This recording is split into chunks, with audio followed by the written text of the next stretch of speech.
കോഴിക്കോട് എൻ്റെ വീട്ടിൽ പോയപ്പോഴാണ് എരുന്ത് അഥവാ കക്ക കിട്ടിയത്.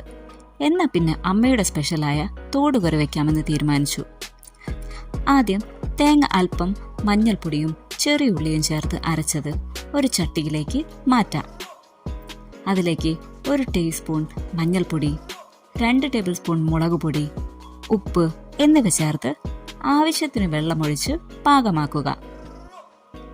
എരുന്തിൽ നിന്ന് വെള്ളം ഇറങ്ങുന്നത് കൊണ്ട് കുറെ വെള്ളത്തിന്റെ ആവശ്യമില്ല.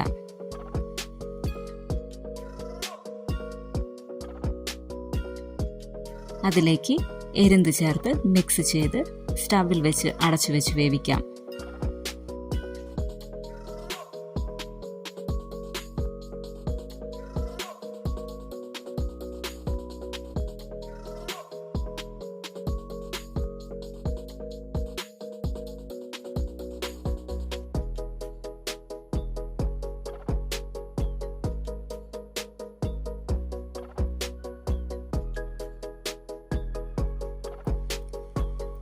എരുന്തെല്ലാം തുറന്നു വന്നാൽ കറിയുടെ പരുവമായി.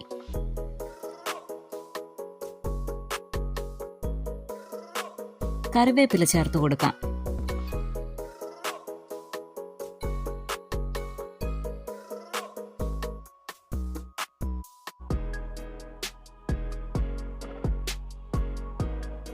നന്നായി തിളച്ചാൽ ഗ്യാസ് ഓഫ് ചെയ്ത് വറവിനായി വെളിച്ചെണ്ണയിൽ കടുക് പൊട്ടിച്ച് കറിയിൽ ചേർക്കാം.